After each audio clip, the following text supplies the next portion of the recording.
to the Brain Profits Podcast. Are you ready for the show? We are, so let's go. Welcome back to another episode of the Brain Profits. I'm Doug Mapp, cognitive development professional, entrepreneur, and I'm here with my partners in this brain crime. Stacy, say hello, everybody.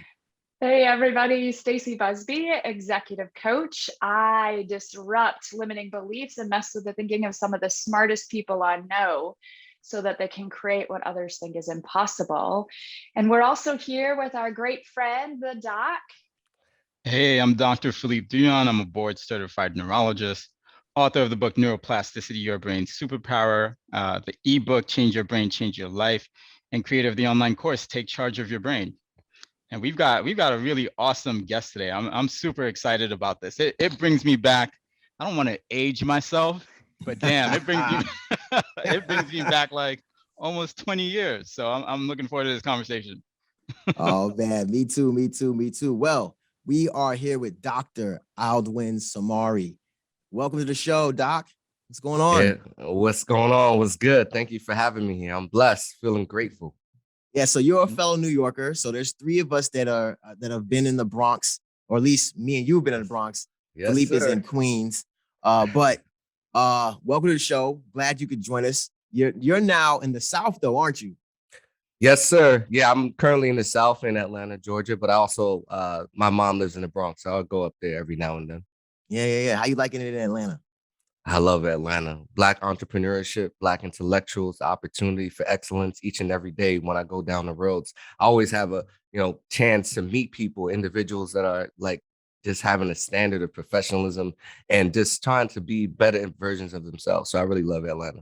Always something different. Well, I'm glad. You seriously just made me want to jump in the car. I'm going to Atlanta. That's seriously networking Pull spot. up.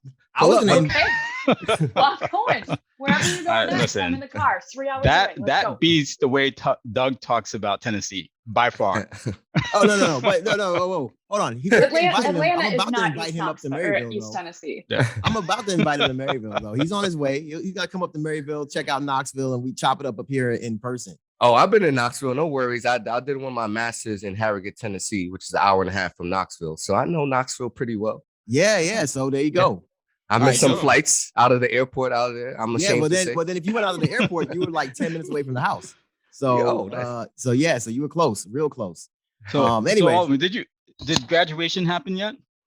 No, not yet. So May 26th is graduation. May 26th. I mean, do we have like a round of applause? Do we have some like? Thank you. Appreciate it. That is a big day. That is a very significant day, and you want to make sure that you enjoy that moment because you worked hard for it. So congratulations. Thank you. So how long have you been in school? Well, hold on just a second though. But a day that you clearly have kept your eye on, despite things not going smoothly or as planned. I saw that post of yours and all of the different things that it took to get you to 20 interviews for placement. And that world is an insane world as far as from somebody that would never choose it. That's an insane world. And you kept your eye on the prize. You very easily could have chosen, okay, fine. This isn't for me. People were right. The world is right. Black men don't become powerful doctors, because you got all kinds of messages helping you say, don't join us. So extra celebration for that. Oh, thank you. I really appreciate that. Yeah. So here's the $1 million question, or I mean, I don't know what tuition is now. It might be $1 million. But let's say here's the $400,000 question. Would you do it all over? I've had that question asked to me, and honestly, actually, last September, while I was doing my neurology rotation at UCLA, and I was just seeing how hard the residents work, I really questioned, do I really want to go into medicine? And I've always had entrepreneurial dreams, as we'll talk about later on. But I think for me, the opportunity to platform and leverage physicianhood is much more important than anything I've ever done in my life. Now, yesterday I actually met with my financial aid officer, and I actually have $540,000 in loans. But my mom tells me, you're $1 million man. Even if you have all those loans, you are one of the only doctors in your neighborhood. You are one of the only representatives in a community that is oftentimes antagonized, that is oppressed, that has experienced negative circumstances, and you are a light for other people. And that light for me is worth the investment. That opportunity to create capital for others. For instance, in my podcast, we have the opportunity to give scholarships to other individuals, to be able to leverage the places that I've been, whether it's in Harrogate, Tennessee, or Tampa, Florida, Atlanta, Georgia. All of these places have allowed me to have experiences that I hope to integrate into what I want to accomplish in life. And I'm actually quite proud of it. I'm actually claiming my debt, and I got a plan too. So it's all good. We're going to work it out. But I think that I would do it over again, honestly. That's awesome. That is awesome. Yeah. So let's start over a little bit in the fact of how long were you in school? So I did my bachelor's degree at Rutgers University in Newark, New Jersey, where I got my psychology degree. And then after that, I did a master's at Morehouse School of Medicine. Mhm. And then after that, I did a second master's at Lincoln Memorial University, which is in Harrogate, Tennessee, for a year. And then I did med school, which is 4 years. So that's 4 plus my bachelor's is 4 plus 2 years at Morehouse School of Medicine plus 1 year at LMU. So that is about 11 years so far. Wow, 11 years. All right. So people know, and then we're going to jump into your podcast in a second, but people know that before you get into med school, you got to take the MCAT, right? Yep. How many times did you have to take the MCAT before you got in? I took the MCAT 3 times and I applied to med school 3 times. All right. 3 times the charm. That's it. But I hope not for most people. Hopefully you only got to take it once, because that is a lot of money. Yeah, but I remember, so I listened to a little bit about you, is that part of that MCAT struggle for you is you were never sure if you actually did well, right? You're never sure. You take that exam, and the thing is, I didn't really have guidance growing up. Like, I'm with the first doctor in my family, essentially. And so I was really shooting a shot out in the dark when I was studying for the MCAT. Actually, the statistics show that 60 to 70% of medical students have at least one person in their family or immediate family that's a doctor. And so for me, I was just taking an exam and I was just doing whatever. I was like, yo, let me just take it. Let me not even really study. Like, I got the concepts, and I was just like going into the exam and ended up not doing well, obviously, on my first couple attempts. But after training myself and understanding, like, this is a game, this is a marathon, and these exams aren't written for you just to read, you know what I'm saying? It's critically thinking, right? It's allowing you to really apply a lot of the knowledge. And then also, I do believe a lot of exams are racist as well, when we look at the history, in my personal opinion. But that is beside the point, just really applying my knowledge and really practicing and persevering through. Yeah. All right, so let's get into your show, man. So tell us about the show. I want to jump in and ask a question super quick about that, around the mindset for it, because the work that I do with folks, it's about getting where they want to be, but it's about noticing their mindset that takes them off track, puts them on track. And what was occurring to me there is that so many folks want to be the unicorn. They want to have the impossible that nobody else has done. Right. But so many folks don't want to be the mule to get there. They don't want to go and say, okay, well, I failed the MCAT. I didn't get it. I'm going to go again and do whatever it takes to create that money and to do it again. So start off with, along the path to get where you're at right now. What mindsets did you notice that came up for you, because you're human, that could have totally had you go off path and not get where you're at right now? What thoughts, what beliefs came up? The thought of failure, the thought of not making my mother proud.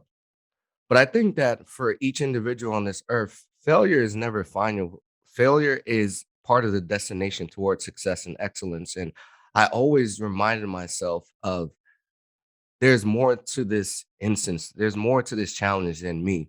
There are people that are waiting for me on the other side, the patients in the silhouette, the mom who comes in with her daughter and is wondering, why is my daughter having seizures? Or the patient that comes in on the inpatient psychiatric unit and experiencing a manic episode. To be able to be there and sit with them in the most vulnerable positions. And I always had to sit back and remind myself that I'm not a number. I am not a MCAT score. I'm not a GPA. I'm called to be a leader and be in a position where I can empower others and be able to inspire people to be the best version of themselves, and also inspire myself to continuously evolve in the place that I am. and change the dynamics and disparities within my community, also outside of my community. So each and every day, I tell a lot of my mentees this: envision yourself in the place that you want to be. So you look at yourself in that white coat, see yourself walking into your practice, see yourself, going to, for instance, I want to be an owner of an NBA team. So I oftentimes dream about me talking to NBA players and sitting at practices courtside and yelling at the coach, kind of thing. Like, see the place where you envision yourself. And oftentimes I feel like we neglect that. And we are just on this road, this constant place where we're actually we're just in this place where we're staying in a level of complacency rather than actually achieving an action and taking an initiative. And for me, I was like, each and every day, even if I fail, I'm gonna keep going. Like the Energizer Bunny. Nobody's gonna stop this momentum. Your mindset, like you mentioned, is the most powerful thing that we have. Our mindset allowed us to conquer the world, allowed us to reach Mars, allowed us to reach the moon. And so your mind will take you to places that others would have never envisioned and fathomed. So for our listeners, I just wanted what Aldwin did there. So he answered my question, then jumped into answering what my second question would have been. But what he did was, not only was it mindset, but it was the focus of perspective, because there's so many different perspectives we can take on an event. And initially, we'll talk about the MCAT, initially I failed the MCAT. And it's a perspective that's focused inward, focused on me. And our brains are going to jump in to protect us and to keep us away from pain. Because if it's only focused on the fact that I failed, it's going to give us all of the evidence and begin finding ways of, you know what, it's probably safer, you're better, you're going to be more successful if you don't do this again. Right. But then you shifted the perspective. You chose a different angle on the people, the impact, the lives that will change when you do this again. And all of a sudden, that pain of failing again is different. It's still there. It's not like you're ignoring the fact that it could be painful to do this again, but it's just worth that transformation of getting over this hump. And that's powerful. When you turn it outward, it's amazing how different the scene becomes. So I want to celebrate that. And thank you for bringing that to our listeners to understand. Doug, thank you, Stacy. Appreciate it. I'll stop now, Doug. You don't have to stop. Man, I've been studying Aldwin for the last 48 hours since I heard your podcast, and I'm so excited to be here. So now I'll give it. I'll go on mute, Doug. I'm on mute. No, I'm excited to be here. You guys are amazing. I love it. Thank you so much. All right, so you got two podcasts that you're on, right? So Melanin and White Coats is that your flagship show? Is that the one you're most proud of? Well, that's a good question. Tell us about both shows first, and then answer the question if you don't mind. Yeah, definitely. Oh, I mean, I love both of the podcasts. So Melanin and White Coats podcast, we interview individuals with different perspectives that have the white coat per se and are inspiring our communities to be enlightened and educated on different experiences within culture, society, at the integration of medicine as well. So we've talked about, for instance, the other day I interviewed somebody that is a former professional basketball player and runs a very popular IG page called Swiss Culture that has over 300,000 followers. And we talked about, again, mindset and inspiration, going through being one of the last players to be cut on the Oklahoma City team that had Russell Westbrook, James Harden, and a lot of great players on there. And being able to shift your perspective. And now what we do with the podcast is we're also leveraging the podcast to achieve excellence outside the community. Now we have our own scholarship. Now we're looking to get into merchandise as well in the future. So I really love the Melanin White Coat podcast. I started in my first year of med school, and that was always my dream, to connect media and medicine and be able to utilize my voice. And at the end of the day, for me, it's like, when I leave this earth, what is my legacy going to be like? And for me, the legacy is leaving an everlasting and cherishing message to my children, to the future, and believing in yourself and instilling confidence and faith in whatever you choose to do in your life. And that is really what our podcast is about, in cementing that faith, that excellence, that continuance, that evolution, that ability to be better today than you were yesterday, and then to continuously change your community and change the dynamics in and outside of the world. Yeah. All right. What about the second podcast? Oh, and then SNMA Presents the Lounge podcast. I love it. So SNMA stands for Student National Medical Association, and it's actually the largest minority-run student medical organization in the country. We have over 6,500 attendings, residents, medical students. And so the podcast is centered around, again, culture, society, medicine. We don't interview other individuals, but we talk about, for instance, things like, for instance, a couple months ago, we talked about DMX and substance abuse. We talked about Simone Biles and a issue that happens called the twisties, where you have a phenomenon where you have a disconnect between your neurons in your brain and your actual movement of your actual muscles. And what happens is that because of the mental health, because of the trauma, because of the overuse of practicing, individuals start to lose their ability to connect those neurons. And so there was a lot of people that are saying she was unpatriotic and things of that nature. So we discussed things like that. And we are at the forefront of really elevating medical students and residents and attendings all around the country into discussion and discourse. We talk about National Diabetes Awareness Month, and we just try to keep people, just abreast on what's going on in our respective ways. My other two co-hosts, one of them goes to UPenn, and the other individual is a international medical graduate overseas. So we have great different perspectives, and I really love that podcast too. Yeah. I heard that. So which one of you guys, because I gotta ask this because one of you guys had a similarity with my background. So one of my parents is Jamaican, the other one's from St. Croix. So one guy was from St. Thomas, and the other part, or at least parent was from St. Thomas, and the other one was from Jamaica as well. Yeah. So one of my she's the international medical graduate on the podcast. So she's wonderful and phenomenal. She's actually interested in going to dermatology. So shout out to her. She's always representing. Shout out to Jamaicans in St. Croix. My best friend is also Jamaican in St. Croix too. So that's pretty dope. You got two in the family. That's dope. Yeah. Anyways, so all right, so you've been doing, at least let's talk about the Melanin and White Coats, because it's the one I kind of gravitated to the most.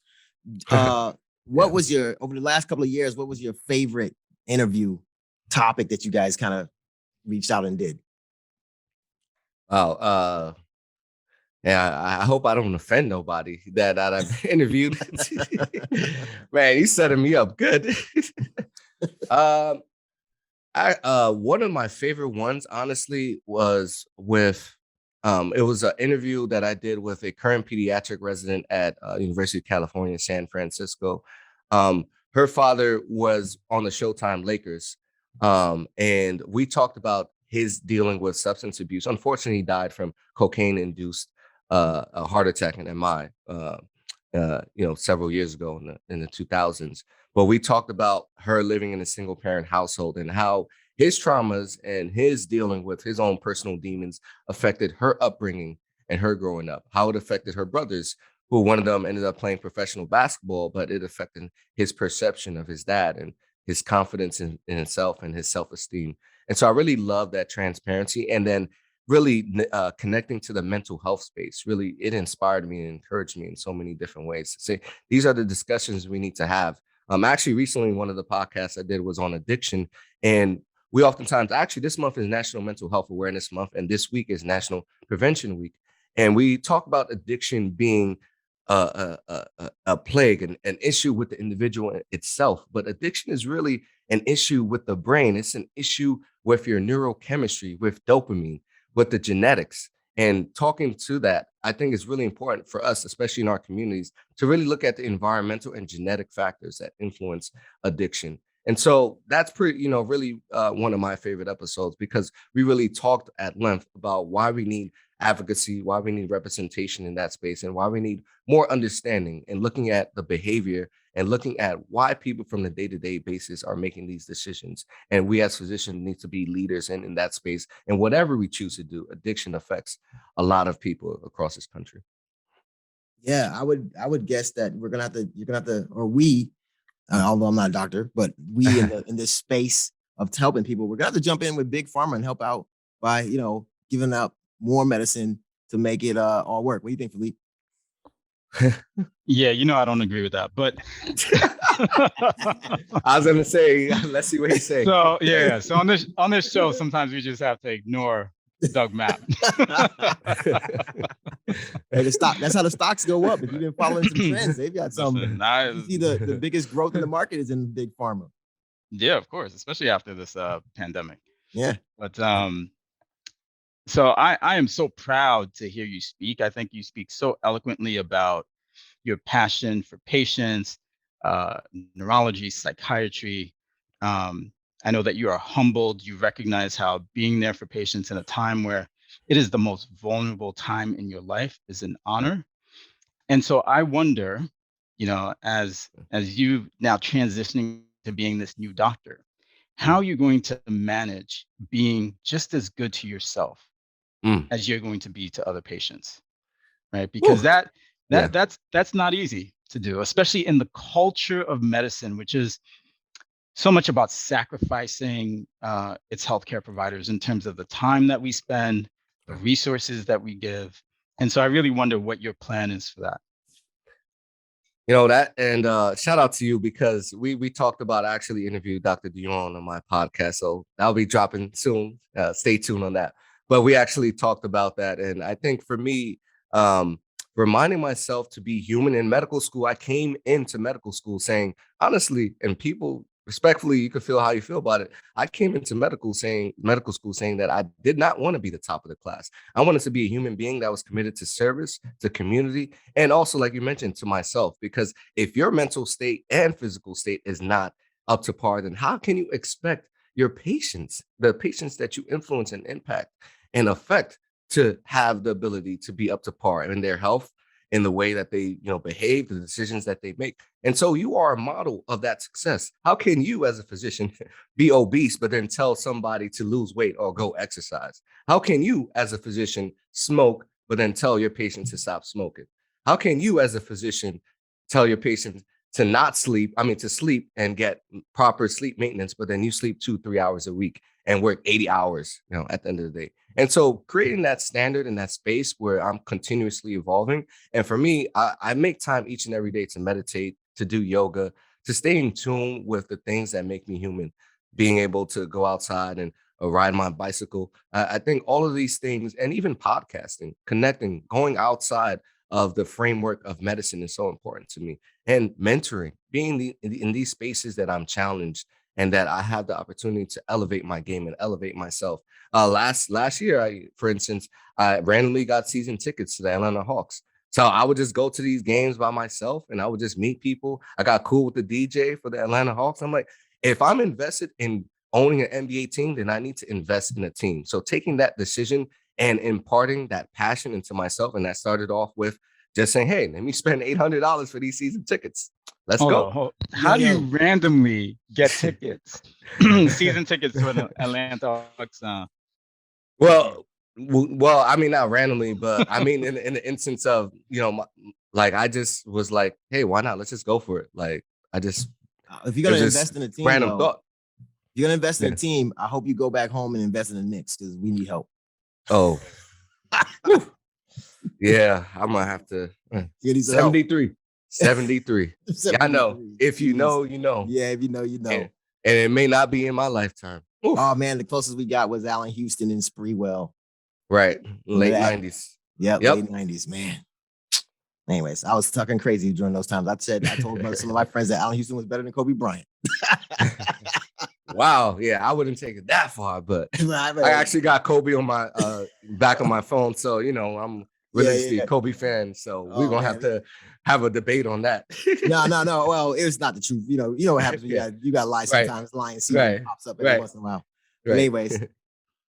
Aldwin, I want to celebrate you for audaciously putting out there a world that is not common for medical practitioners. And my hope, or maybe even my invitation to you, is to continue with your community, outing yourself and building a community that wants to hold you account for it, so that it changes the culture of medicine with these new generations coming up. Because I can only imagine, a couple of my clients are docs, and I know that the world that they've lived in, it could be really easy for folks who have been in the system a long time to be like, yeah, just wait. We'll see. Right. We'll see what Aldwin's doing a year from now or 10 years from now. And that means it's going to call you up to be what others have been unable to be, and to make requests and hold boundaries. And I'll say, from what I've heard from Philippe, he can be a great mentor, and in that space of, Definitely. in a culture that wants you to say yes times 10, here's how you say no without even needing to say no. So I want to celebrate you, Philippe, and having created that, and Aldwin inviting you into that community that is going to refuse it so that you can be powerful. Love it. Thank you. Affirmation. I love it. Thank you. It's making my whole week.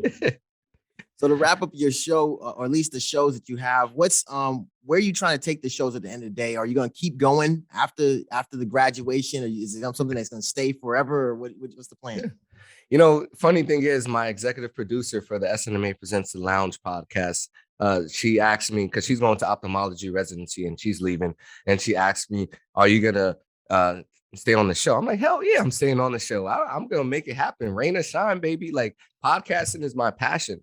You know, like, again, yesterday I got up and I had an interview I had to do, and I was inspired. I was encouraged. I was, enlightened by the fact that I have a network. Literally through podcasting, I had a physician help me pay for my UWorld question. She gave me $400 to pay for a board examination question bank, at the end of the day. So these things, we've had people from Brazil like DM us like, "Hey, great job on the podcast. I don't speak English, but keep doing what you're doing." And to hear those words and just be enlightened by what's going on outside of my framework, my circle of my world, it's a beautiful thing. And I'm going to continue to maintain it one way or another, and also maintain my other podcasts, because eventually for me, medicine, again, I'm leveraging medicine to do things outside of medicine. I don't want to just be a clinician. I may be 15, 20 hours a week, but I want to be able to be on radio. I want to be able to be on media, be a consultant for a major news network. Like, I want to be able to be in these outside spaces in the community, educating people about stroke, dementia, MS, neurologic and brain disease, mental health, the importance of psychotherapy. I mean, there's so many different things that I want to do. And so I feel like this space allows me to connect to that, and also to maintain my sanity, as was mentioned. I think oftentimes we get stuck in this place, this facade of, we have to continue running in the same circle. Sometimes it's good to be in a different circle. Sometimes it's good to just elope and say, let me just travel. Like, for instance, next week, I'm taking an Amtrak train to New Orleans. It's a 12-hour ride. And people are like, "Why are you doing that?" I'm like, "Because I want to do it." Like, why not drive? I did that once in my life too. The Amtrak, that journey is a fun, cool journey to do. So you're gonna have a lot of fun on that ride. Now, we gotta wrap up. Can I wrap it out with a question? Yes. To Aldwin? Yeah. Aldwin, it's 10 years from now, and you are absolutely thrilled with the progressive impact that you and your community has been able to make, not only for wellness, for wellness for people of color. What will you be celebrating 10 years from now that is true, that's not currently true? Whew. Good question. Stacy, she just be dropping it on me. I think what I'll be celebrating is, number one, being able to be an advocate for those that are silenced and those that don't have a voice, to be able to be not just in my community, but also communities around the world where we're having therapy sessions, where we're talking about, again, stroke prevention, dementia. We're utilizing barbershops and mediums like churches and basketball courts, where there is a big network where we are now understanding the dynamics of health and how our environment influences that. I think also being able to have community work surrounding scholarship and service, being able for me to create a nonprofit where I'm giving money to underrepresented in medicine. For instance, our scholarship is focused on people that are underrepresented in medicine that want to focus on veterinary medicine, optometry, and the like. So being able to build a bigger brand based off of that and give out more scholarships. Also being able to be in a space where potentially I'm interested, but we'll see. I may want to go to law school and then pursue the route of political office as well. And I think if we don't have a seat at the table to represent the issues that plague us, and how do we manifest a change that we expect to happen, we can't sit complacently. Some people would Aldwin have to say would do it through lobbying. That's true too. Lobbying is very true too.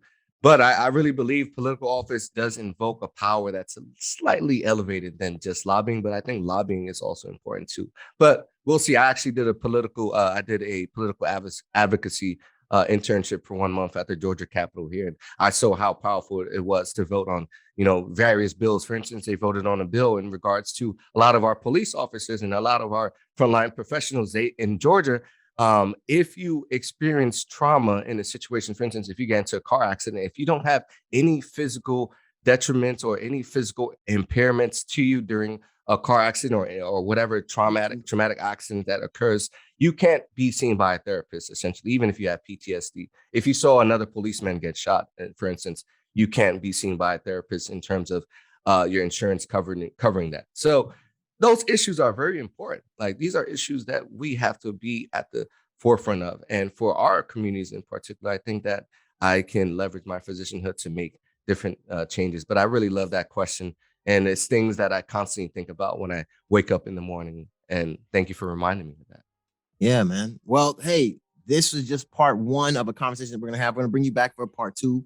But tell the people where they're going to find you, where they can find your work, where they can, interact.